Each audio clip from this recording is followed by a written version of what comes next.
Elvis Presley, for many of us in our age group, he was like the ultimate rock star primarily to our moms. I mean, that was totally my case. My mother loved Elvis Presley. And when I looked at him, because she would play him all the time on TV or on the record player, he had almost superhero qualities. I used to ask my mother for peanut butter and banana sandwiches because I knew that Elvis liked it. And it made my mother happy, making peanut butter and banana sandwiches for me and my brother.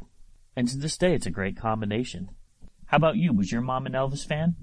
Yeah, she was a big Elvis fan too. So, I mean, yeah, she had all his music and saw his movies. Yeah, big star. And that's a very unique thing, I think, about geeks who like music, is that we're looking for something beyond the music. You mentioned Elvis was in movies. He had multi-genre talents. Yeah, basically a triple threat. I mean, he could act and sing and dance. And he also played the guitar. Mm-hmm. Absolutely. So one of the things that we love about Elvis growing up is that it wasn't so much of a musician or entertainer, but there were stories behind Elvis. He was a character in himself. So he was born January 8th, same birthday as our friend Matt Porter of the Kiss Room. His father worked a series of odd jobs, ended up doing some time in prison for forging a $4 check. In 1948, he moved from Tupelo, Mississippi to Memphis. He struggled with his music class, believe it or not, which is amazing in itself. But he became famous very young, fairly quickly out of high school. He bought Graceland when he was 22 years old in 1957 for just over $102,000. His manager, Tom Parker, was a former carnival barker, and that's when he really was able to push Elvis as far as the entertainment and the visual factor, and to be able to realize that Elvis could be more than just a musician or an entertainer, but could be something totally spectacular. And how he paced his singles being released was very innovative as well, because Elvis ended up going to the Army, so there would be 2 years where supposedly nothing would be available. But what Colonel Parker did was he said, let's hold back some of your singles, and we're going to keep you relevant by having these singles being released little by little. So the average person won't know that you're not even here. He was famous when he was in the Army already. He asked to be treated just like everyone else. It was curious that when he did tour, he never toured outside of North America. So we see that the international fame was very unique for someone that didn't tour internationally, because at that time, that's how artists really built up a fan base, that and through singles. So he had the, you could say, disadvantage of only having singles and movie appearances. The live show was just a bonus for him. He became like super popular, especially on the Ed Sullivan Show. Now, Ed Sullivan Show was before our time, but we've ended up seeing videos, obviously, like we said, because of our mothers watching so much Elvis stuff. But the big buzz around that time is Colonel Parker, his manager, didn't want him to be filmed below the waist, because if you saw him shake, it would throw girls into a frenzy, and that caused a buzz in itself. That is what I've always heard. They only showed him from the waist up because it would have just been too controversial for that time. Mm-hmm. He also broke into movies. Love Me Tender was his first movie. I mean, that was one of my fond memories of growing up. Is we used to, in the summertime, my grandfather would rent out this cottage in Clinton, Connecticut for the week, and the whole family would go there. So the grandkids, the parents, and obviously my grandparents would all go there. We had a pool, and this cottage at that time only had limited channels. You only had 3 or 4 channels at the time. Since that was coastal, we were able to get channel 56. I remember that was a big deal for us because we couldn't get channel 56. So that was like a Rhode Island channel. And Elvis movies were always on rotation for some reason. And I remember just laying there watching Elvis movies as a kid. reading Famous Monsters of Filmland magazine and watching Elvis movies. So, I mean, in my little mind, it was all connected. Yeah, that's great. I know the Elvis movies were on TV a lot, and I would sit and watch them too whenever they came on. They were just, his movies were just fun to watch. Yes. So they were always music oriented. That's one of the things that he said Yeah. later on that he was very frustrated with, that they always wanted him to sing, that he wanted to have deeper roles. But I mean, that's what he was there for. And what else is unique about Elvis is that we look at there's different time periods of Elvis. There's young Elvis, there's gold suit Elvis. There's Army Elvis. Absolutely. What else? I mean, there's so many Elvises that we... 68 comeback special Elvis. Oh, all right. Well, there's 2 68 comeback special Elvises, right? The black leather suit and the white gospel suit. And I think the most iconic for us growing up had to be Las Vegas Elvis. Yeah, that was really cool. I remember going to the grocery store and constantly seeing references to that era of Elvis. Yeah, me too.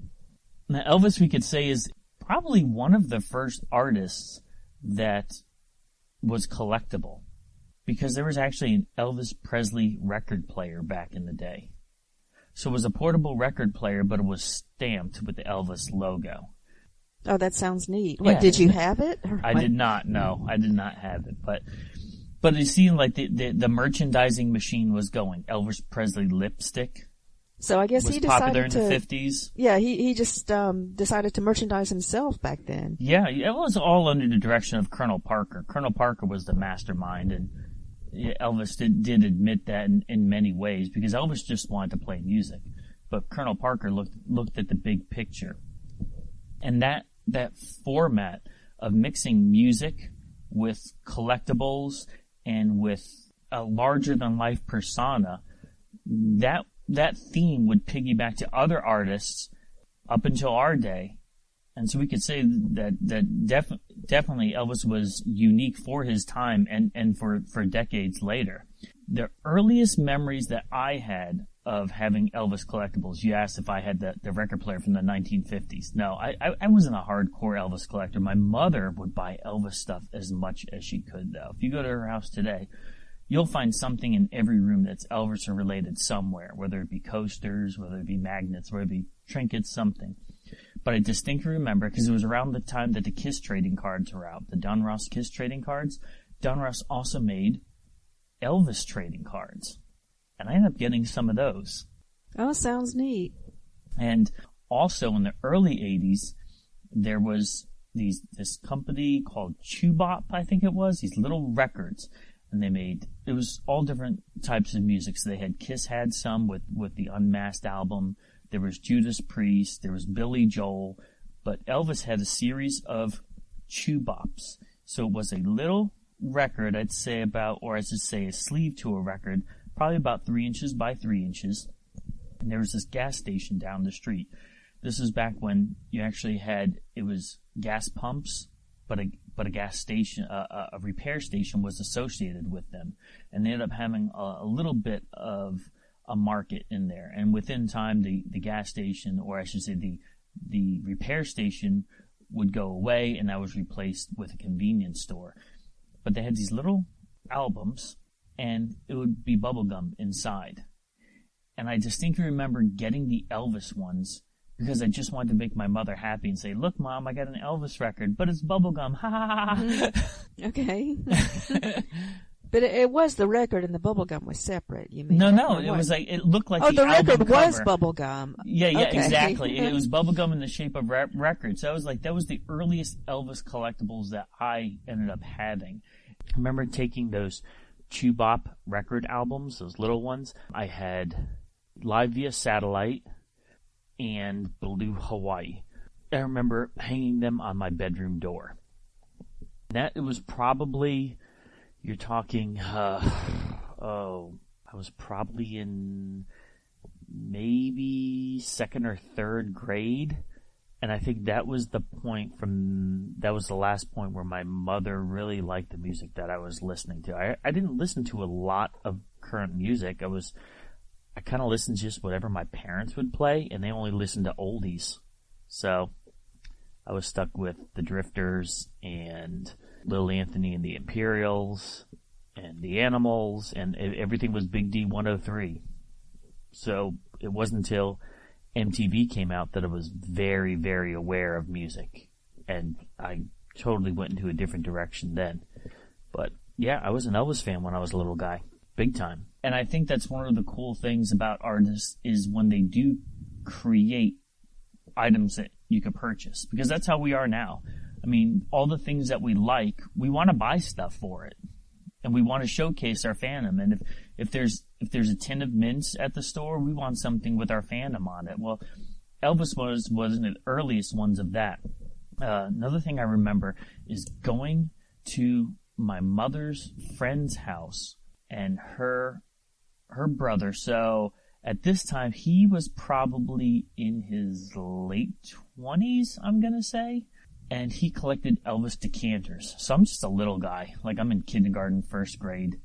And my mother would say, "You want to see his Elvis collection?" I'd say, "Yeah." And we'd look at his Elvis collection, and he had all these whiskey decanters. And that was a thing in the 70s. Mm-hmm. Do you remember all the different shapes of whiskey decanters? It wasn't just Elvis, but they made shapes of virtually everything. Animals and guns. Yeah, there was a lot of stuff, yeah. Yeah, and that was the thing that Elvis Presley Enterprises tapped into, which is kind of unique. And that was one of the things I would look at it and I'd say, okay, there's Elvis with the black leather outfit. I didn't understand that was the 68 comeback special. I'd say, oh, there's the one where he's with the jumpsuit doing karate moves. I mean, I just thought it was so fantastic in itself. Yeah, that sounds really neat, yeah. So he collected just the decanters. Yes, because that was a popular thing to collect at that time period. Yeah. There's been Elvis Dolls. I remember in the 80s going to toy stores and there were official Elvis dolls. And we see that now. Mego has released Elvis Dolls. So, I mean, up until this day, there's still Elvis dolls that you can buy. He's still popular enough where there's a market for the different genres of Elvis. Remember when we went to the last convention, we saw the, which Elvis outfit was that was at the Mego stand? Jailhouse Rock. Yeah, that's right, with the white and black striped shirt. That's great, isn't it? That there's so much cool stuff for Elvis? Yeah, it is. But the dolls didn't really come until after he died, right?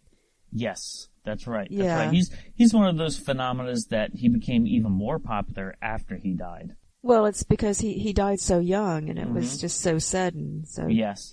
Yeah, that's even like cementing it more about how big an icon he was. Sure. Yep.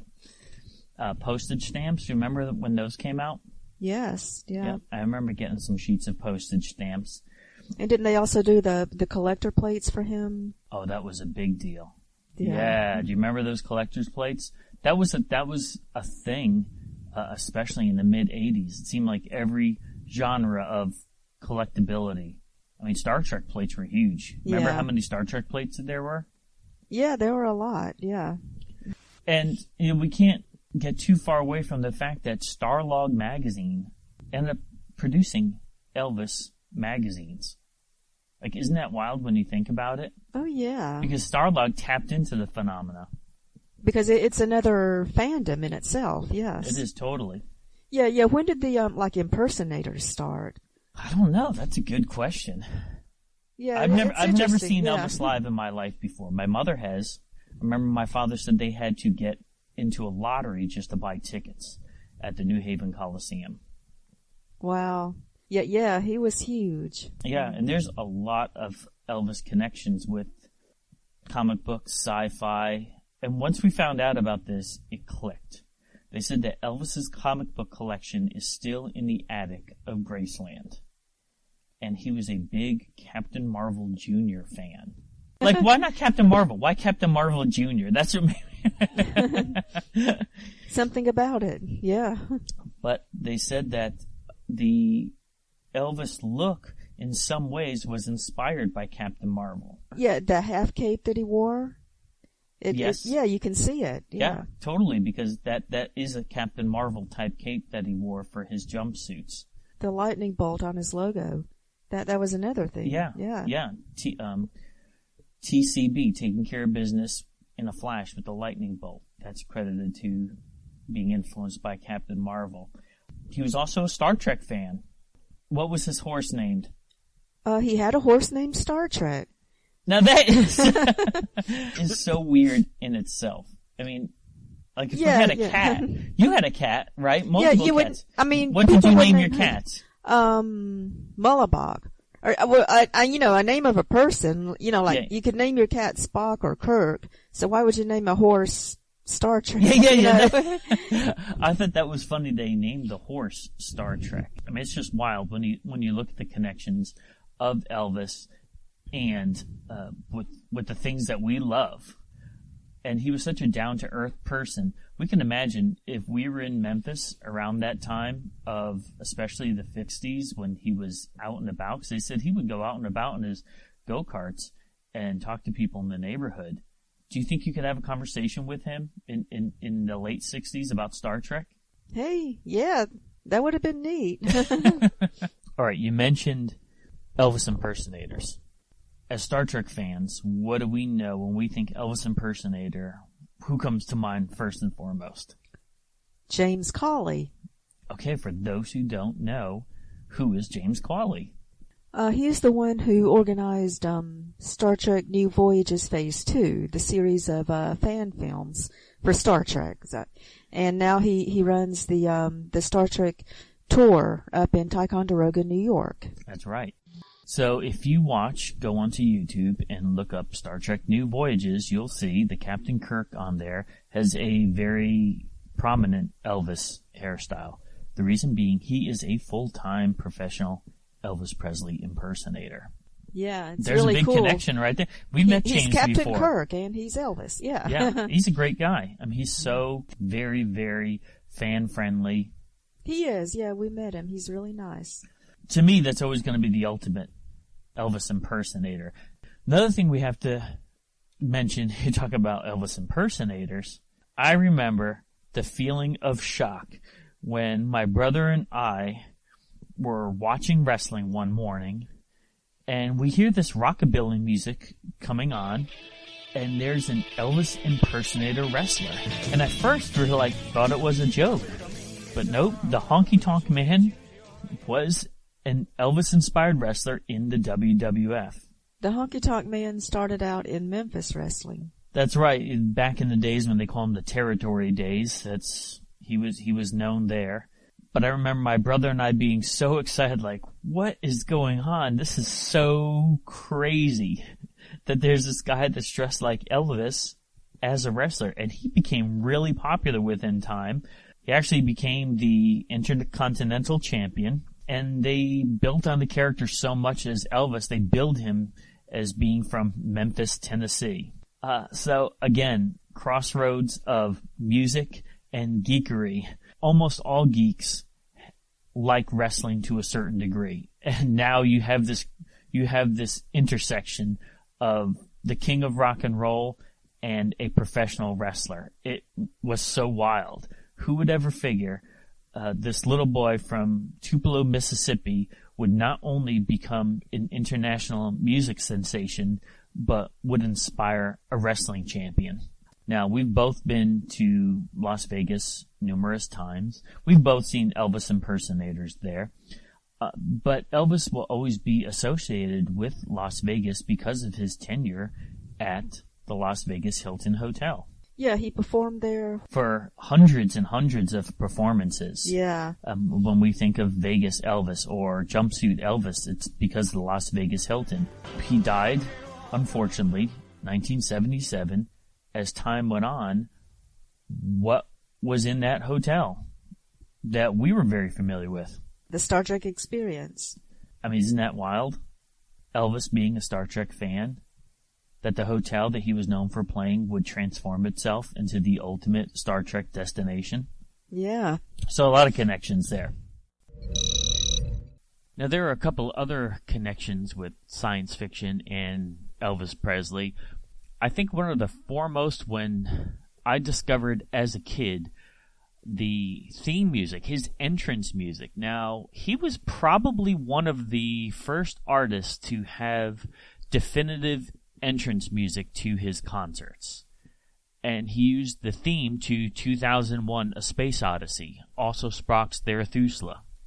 That is really cool. So it was already in the movie and then he used it. Absolutely, okay. Yeah, because that movie came out in the late 60s, and he started using that during we call it Las Vegas Elvis, but when he was going on tour during that era, when he was doing the jumpsuits and for that time, very large productions.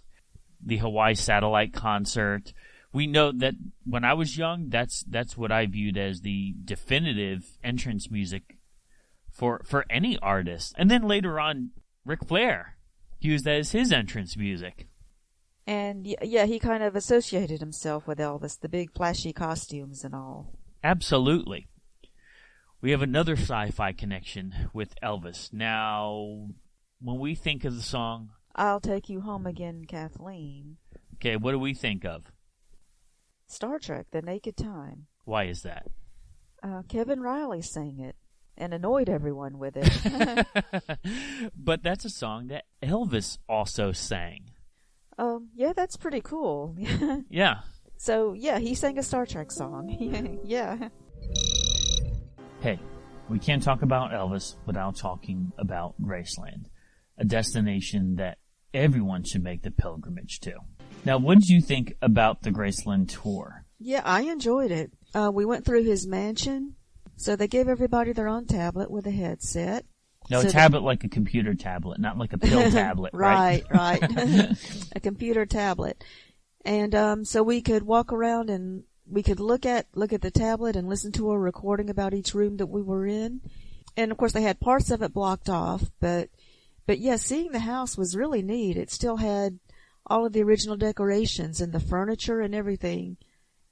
And so you get to see how extravagantly he lived, but also the beauty of it. And the decorations were just, they were really nice, and they were a product of the times too. It was 70s. It was still preserved from the way that he had it back then. It was awesome. Yes. Now, I ended up going to Graceland as a teenager.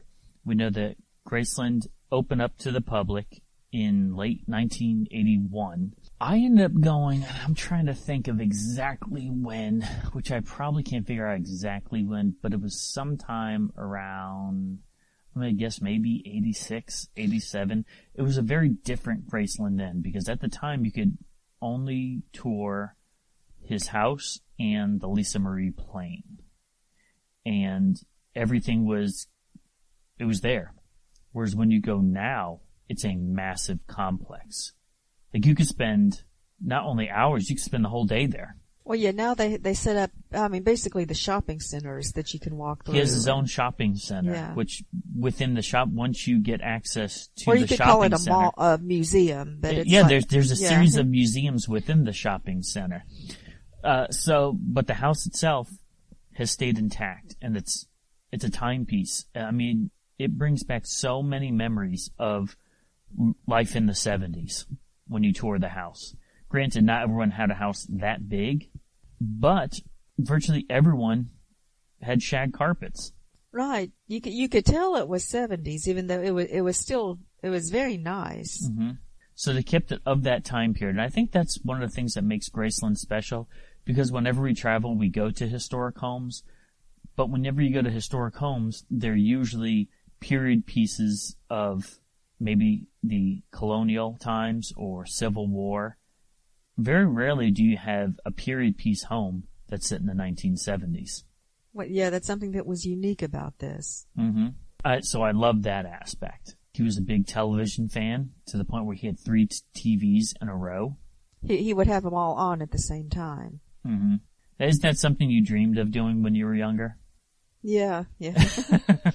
What else did you think about the tour in itself, going through the house? It was just interesting to see everything the way they had it on display, the way they had it set up where you could walk through it. Kitchen had carpet, but it had those muted tones, avocado and mustard yellow and the colors of our childhood, right?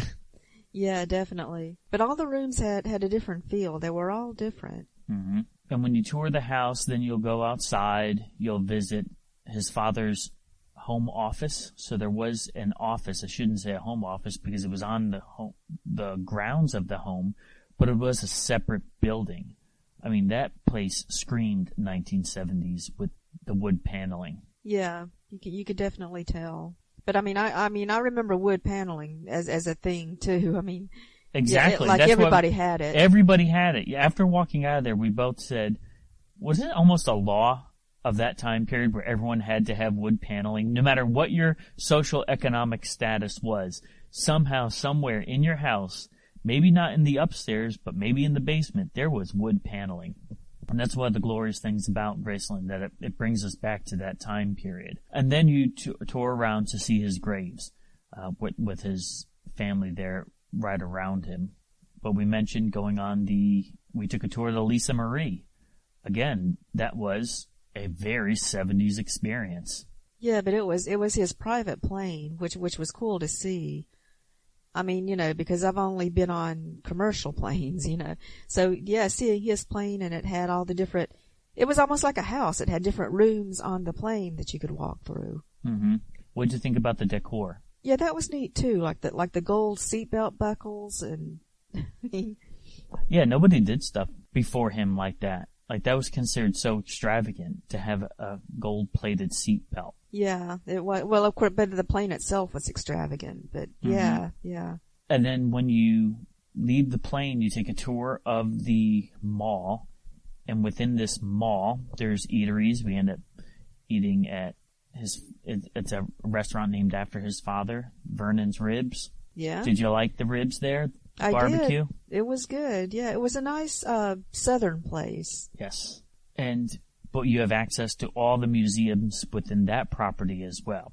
And when you take a tour of these museums, fantastic layout, because they have one museum that's all dedicated to artists that were inspired by Elvis.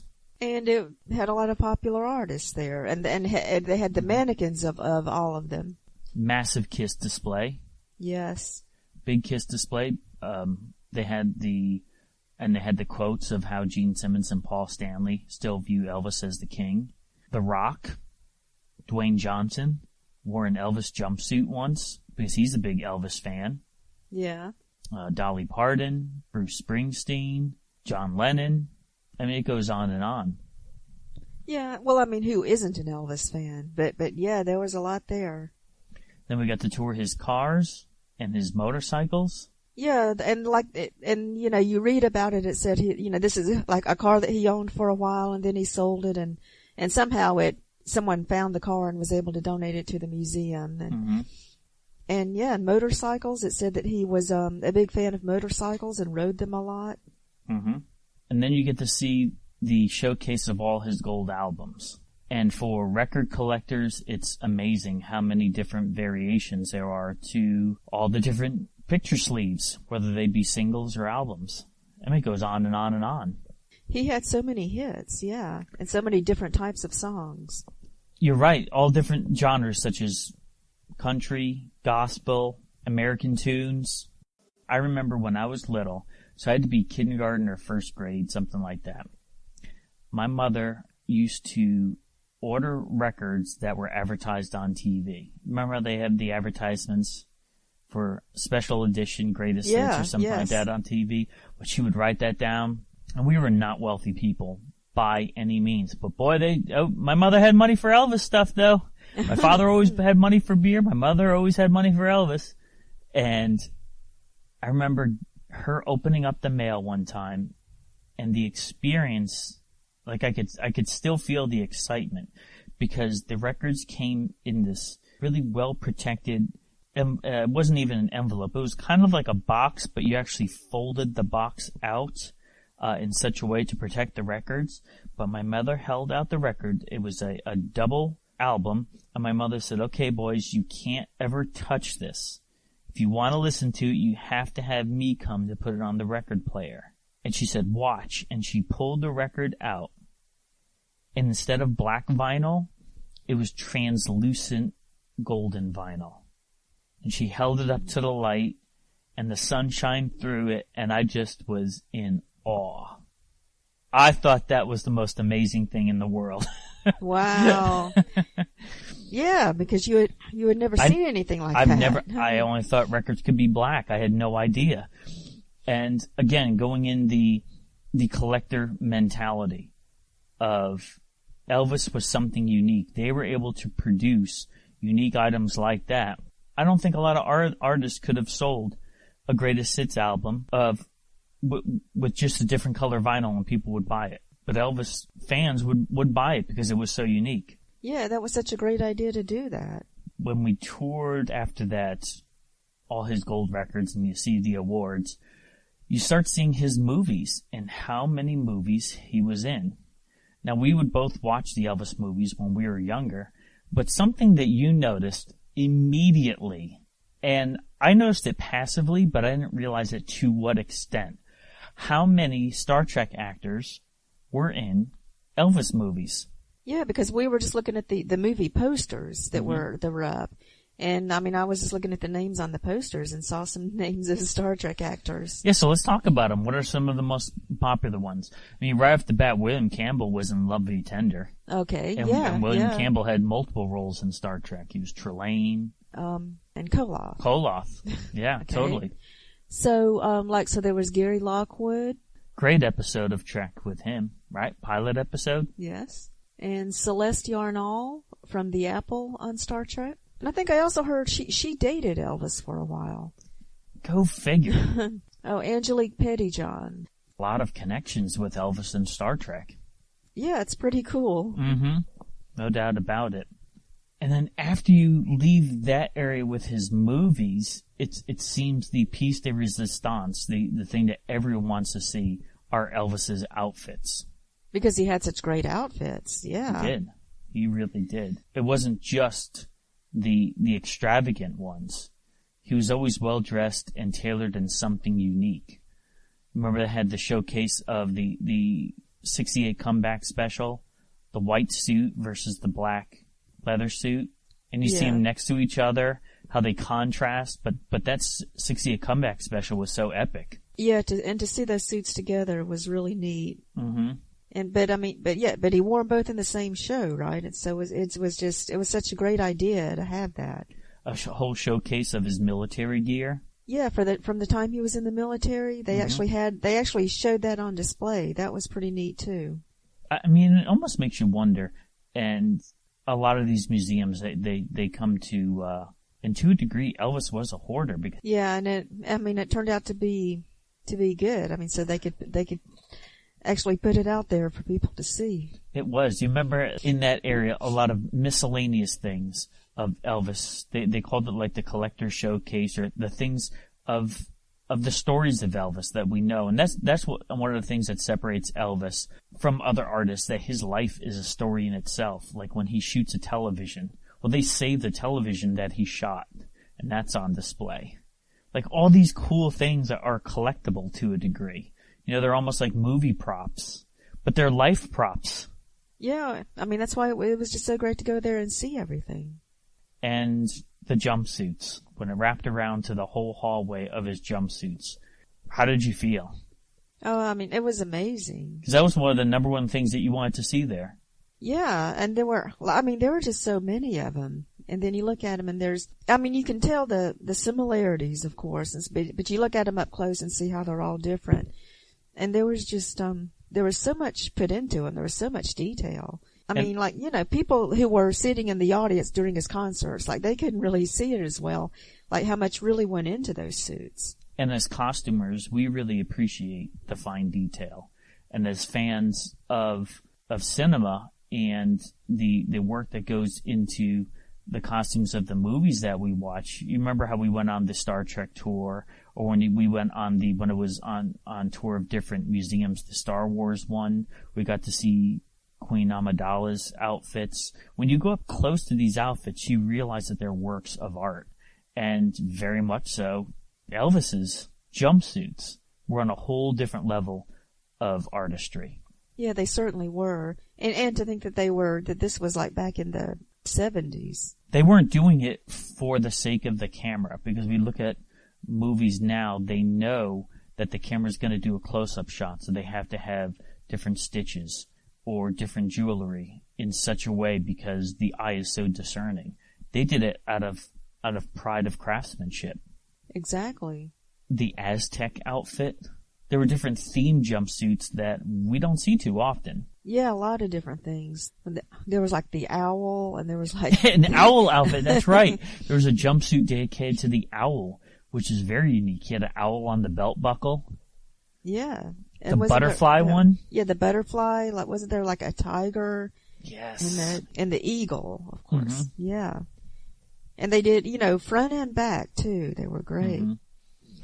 And the capes in themselves were works of art. The capes were great too. Yeah, can you imagine? Like, yeah, wearing that, he had to feel majestic. But you see, he had weight to it too, because when you add up all that metal and all those jewels on it.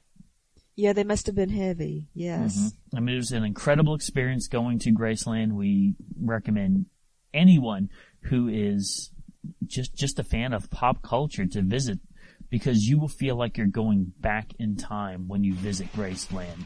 It was the home of the king.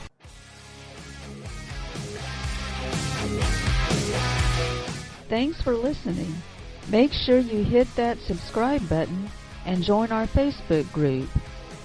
Live long, and may the force be with you. Nanu Nanu.